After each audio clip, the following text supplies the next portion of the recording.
I am honored and humbled uh, to be here and be asked to speak. In a second, I'm going to let me see if I can share my screen and get this up and going.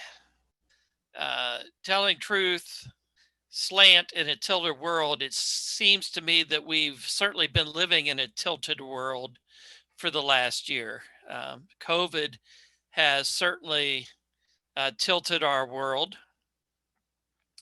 Um, in addition to many other personal things that we've gone through, many of us, politically, personally.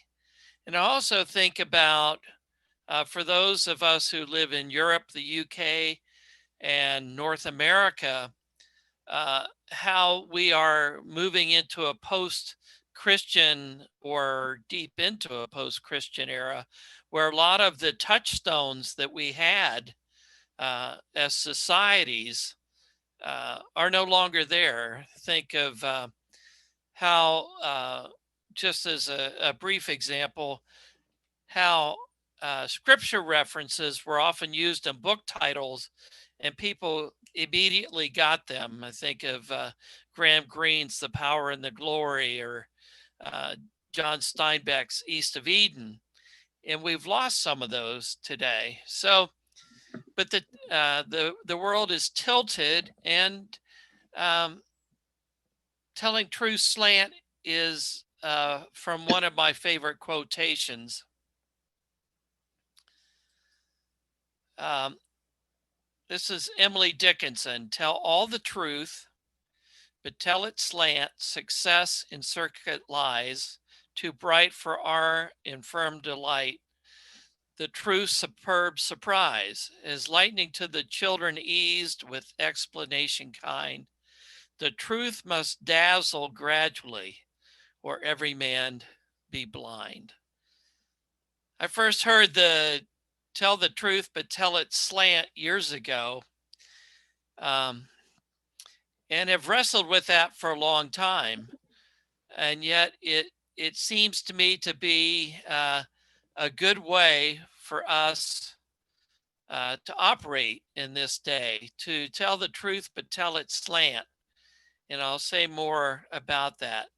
The truth must dazzle gradually, or every man and woman be blind.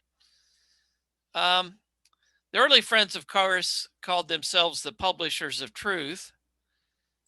Um, and during the first 50 years, it was just amazing their output. 650 friends, including almost 100 women, published more than 3,100 titles in that first 50 years. Um, so, Publishers of Truth is a name that we like to hold, and um, I think those of us who are in the ministry of writing, as I call it, can be happy with this long heritage. Even George Fox said, I spent much time in writing for truth's service.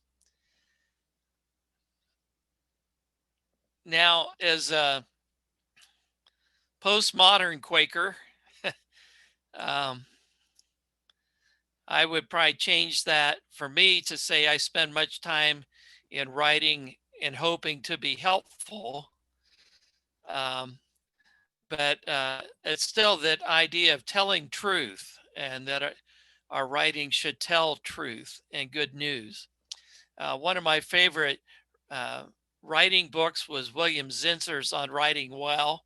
I don't know how many of you know that title, but Bill Zinzer once came to Earlham School of Religion to share about writing as ministry. And one of the things he said is those of us who are people of faith who write should be telling good news, to tell good stories. There's lots to tell. And I think this resonates with Fox's. I spent much time in writing for true service. Now, I will say that I found that most of the early Quaker writings are not telling the truth slant. They're just laying it straight out there. Um, George Fox's title, The Great Mystery of the Great Whore Unfolded and Antichrist's Kingdom Revealed unto Destruction. Well, that's hardly subtle. That's pretty in your face. Another one is George Bishop's New England Judge, not by man, but by the Spirit of the Lord. Of course, we have to remember the times were different. People read differently, and this kind of in your face writing was everybody was doing it. It was very popular, and theological discourses. Now, my favorite title personally is The Light of Christ Exalted, or The More Excellent Way Briefly Set Forth, being an apology for leaving the Methodist and joining the Society of Friends, addressed to the sincere and devout amongst the Methodists. So it's kinder than Great Mystery of the Great Whore, but it's still far from subtle. Another way they didn't tell the truth slant is there were certain forms that they never used because they weren't true, so to speak. You know, fiction was eschewed, as were plays, music. Indeed, the only literary form that early Friends seemed to allow was poetry. An amazing number of poems were written during those early years. And we're fortunate now, I think, that the ways of telling truth, the media we can use is so much broader in this day. One of my favorite quotes is from London Yearly Meeting 1925, when they wrote, "Only such writings as spring from a living experience will reach the life in others. Only those which embody genuine thought in clear and effective form will minister to the needs of the human mind. A faith like Quakerism should find expression in creative writing born of imagination and spirit. A faith like Quakerism should find expression in creative writing born of imagination and spirit." And I'd say that that is still true even almost 100 years later. This idea that our writings have to come from a living experience so that they reach the life in others. And I try and hold this as a touchstone as I think about telling truth slant. Well, Bob Dylan years ago sang, "The times they are a changin'," and I would add, they're continuing to. In 2010, I was asked to give a presentation at Quip. And at that time, I just come back from a conference organized by a fellow named David Crum. And David, for many years, was the lead religion writer of the Detroit Free Press, which at that time was one of the major newspapers in the United States. And he went on to found a website called Read the Spirit, which is still very prominent in the US and around the world as far as spiritual writing. But he convened a group of about 65 people, which included publishers, writers, at that time, web folks. We didn't have any podcast people because those weren't really new. But the purpose of the conference was to talk about new ways to connect in a new media world. And in 2010, I went more into detail about that conference. But one of the things that came out of it that I think helps us think about telling the truth slant are uh, some principles that they came up with. And one principle is it's about the voice, not the medium used. It's about the voice. And that sort of goes back, I think, to the London Yearly Meeting quote about springing from living experience to connect with others.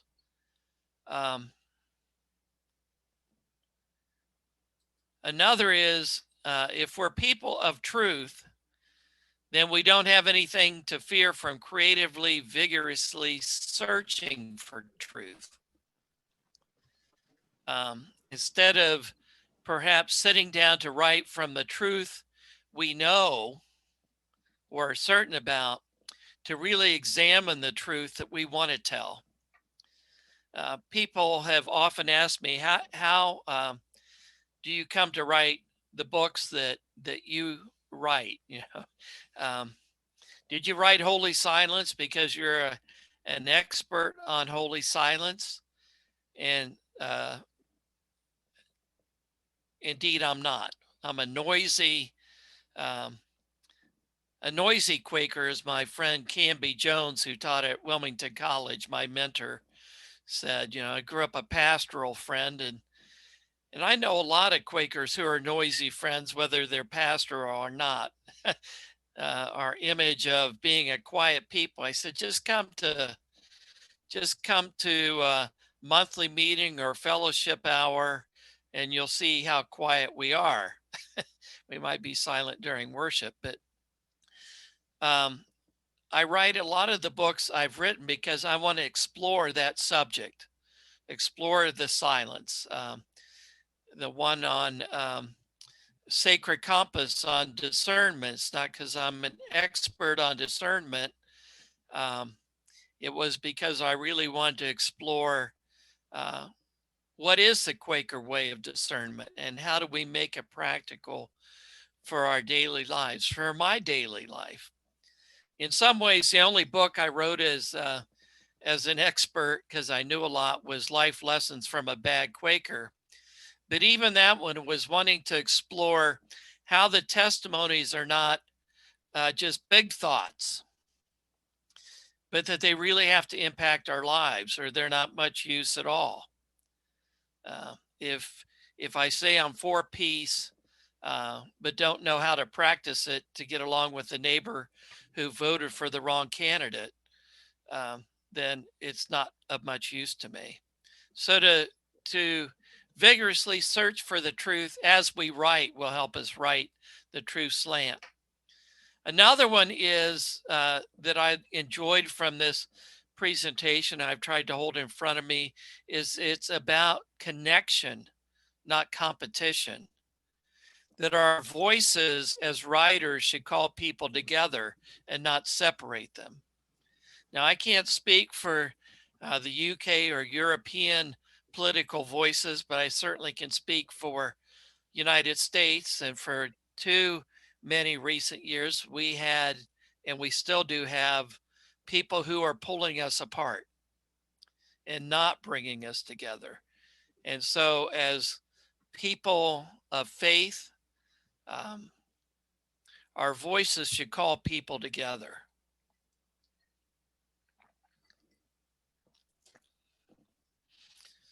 not separate them. And another principle was the most powerful spiritual stories are in the lives of ordinary people we meet. Now, you compare that to a lot of spiritual writing in previous generations that Quakers did, and very rarely was it about the lives of ordinary people. It was about big ideas or concepts.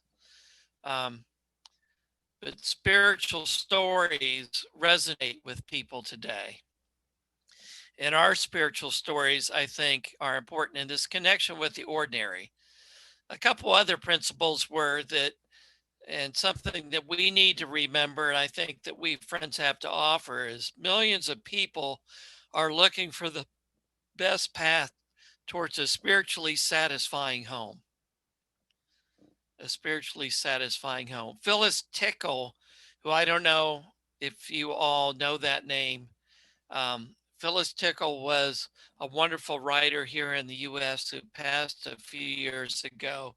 And she wrote some just amazing books. And she wrote some on the renewal of Christianity in North America. And one of the things she said about this idea is that she felt she's a was Episcopalian, but she felt Quakers were best poised to do this sort of writing because we're not solidly in liturgical camps or various. We have a spiritual way that we can offer people who are really seeking. And then she continued, if we could just get our act together to to tell that story. Another one is that we're in an era of profound cultural change that raises spiritual questions across the spectrum about our relationship to the planet, the meaning of the place in which we live. We see people wrestling with that, including young adults, especially. Um, I think of one of my favorite Quaker quotes is have we good news for them? And I hope we do. And the final principle is that the spirit moves in community, which is one of the joys, I think, of groups like Quip, and then the friends I've made through writing for Quaker Quicks as well as I worked. I know uh, John Lampin helped me a lot as I was working, and that spirit moving in community. So, um, principles that we can continue to have in front of us. This next slide I call Writing in the Light as Way Opens with Divine Assistance. I say that as a way to say that's not how we tell the true slant.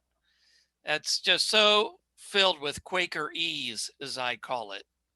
All these kind of cliches that we use that are important to us, that we know what they mean, but other people may not. When I first wrote Holy Silence and Sacred Compass, I had a wonderful editor who was not a Quaker, and she kept saying, quit using your jargon.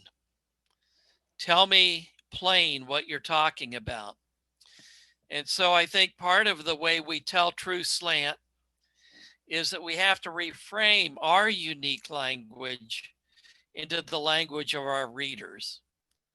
So, um, what does this way open mean? How can we say that in a way that connects with someone? Divine assistance. What? How do we say that? Um, because I mean, I love our Quaker language. I really do. I especially, my favorite phrase is that friend speaks my mind, which generally, though, is an opening for somebody to go on and on about why that friend just spoke his or her mind. Um, or that's a thought that would not have occurred to me. Um, eh, there are lots of things that we say that are kinder and gentler. I'm on the board of my college's board of trustees, Wilmington College Quaker School, and one of the other board members is not a Quaker. He's an attorney, and he goes, "I just love your language." When somebody stands aside or whatever, he goes, "I'm loving to learn this." But for him to learn it, we had to make the meaning behind those concepts accessible to him. So how how do we do that in our writing? That's one way to tell our truth slant, is to reframe it. Another thing that I found helpful for me in telling the true slant is coming up with some guiding words for my writing. Um, Guiding words for me are like a compass. They're not they're not GPS. They're words that I use to keep pointing me towards the direction I want to go. They don't get me there, but they help me get there. And I found that, and I would offer this, that the guiding words need to come deep from your soul, from the deepest part of you, um, more than from your head. Uh, the editor that I spoke about on Holy Silence and Sacred Compass and a couple, I've worked on 4 books with her. Actually, she was always going, you are so good at writing from your head, write from your heart more. And so these guiding words are um, something she told me that's where your power is going to be, especially if you want to tell the true slant and not another one of her comments, knowing that I had pastored friends meetings in the past. She said, I know you're a preacher, but cut it out. Quit it. And so when I find guiding words that connect with my spirit, that helps me. And it also helps me as I think of trying to come up with guiding words is, why is this piece of writing really important to me? Another is, what's the source or the inspiration for writing?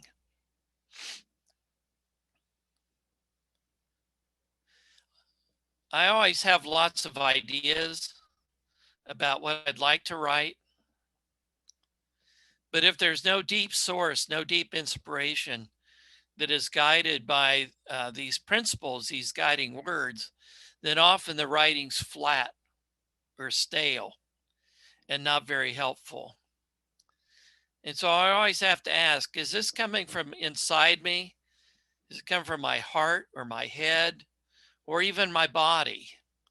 And to be paying attention to that. If I'm not connecting those 3 things as I'm writing, chances are I'm not going to tell the true slant. Either I'll tell it too much from my heart and it'll be sloppily sentimental and unhelpful, or it'll be from my head and it'll just be didactic and not helpful, again, not accessible. Or does it come from, is it external, somebody else, or a need I see? One of the things that I use my guiding words to help me with is as someone who is a public friend and has written, I do have other friends who tell me what I ought to write more about. You should write more about this topic or that topic. And yet that's not my particular call. They don't fit with my guiding words. And so I feel like I'm not the person who should be doing those things. It's not that they're not worthy topics, but what's mine to do? What's my writing to do? What's my truth to tell? Another question that helps me come up with writing words is, so who's writing this? Is it my truest self? If I'm going to tell the truth slant or tell the truth at all, it has to be from my truest self. So one of my guiding words, as an example, is my guiding word is fellow pilgrim. I am not an expert. Hopefully I've learned a thing or two over my life of faith, but I need my voice and my true self to be fellow pilgrim with the writer or the reader. I'm journeying along with them. Uh, and indeed, I need to keep as I think of that fellow pilgrim guiding word, it helps me keep my voice and the voice that I want to use to be accessible. Um, when I stray from that, then I find I'm not being very helpful. Um, so, who's writing this? Another guiding word or way to come up with my guiding word is who am I writing it for? Um, although I'm pleased that many friends have read my books, uh, I don't I write for a general public, so I have to remember that as guiding words because that if my guiding word is a general reader, it helps me focus on how I make my words accessible to the general reader and avoid the jargon and all that I've talked about earlier. And who do I hope will read it is another guiding word. And another way to think about coming up with the guiding words for that is of what use do I want it to be to the person who's going to read it? You know, what the person who's going to read it, who do I hope it is, and how will this help them? Another thing um, in guiding words is what form of writing is going to best fit these guiding words. And I think that this is a place where we get to tell the truth in ways that the early friends perhaps did not, because we have so many more ways to use uh, our publishing to be able to reach out to people. And so is I know, Jennifer Kavanaugh, for example, has written some wonderful novels. I think the value of, um, I'm reading a novel now called But What's Yours and What's Mine about race in the US. And one of the things that I find it so powerful is because it can tell the truth in a way that a book on race, a nonfiction book, can't. It invites us into the stories of people and tells a story in a way that's accessible. So, what form best fits my writing? Fiction, poetry, essay. Um, what medium best fits it? Is it traditional publishing or is it self-publishing? I have a friend who's deciding very much to move into self-publishing so she can control the product, but also not have to deal with um, the expectations of huge numbers of sales. She knows what she wants to write. Her guiding words are leading her to doing self-publication so that she can reach the people she wants to reach and not have to compromise where she had formerly published with fairly large publishers. Another is what form do we use? Is it long form or short form? Of course, most of the early friends wrote pamphlets or long form, but there's so many new ways. I know blogs in some ways seem passe, but what about podcasts? There's just so many more ways that we can uh, address telling the true slant and still stay consistent with our guiding words. Now, for me, I have to admit that traditional publishing is still the one that best fits my guiding words. And so I know that. So I don't have a podcast or or anything like that. I've quit blogging for the most part. They're just not forms that fit where I am in the writing I feel called to do. So a few other thoughts about telling the true slant, and then I'll be quiet. And since we're a group of Quakers, there'll be lots of time for comments or questions or rebuttals. Um, But I do believe that when we attempt to tell the truth slant,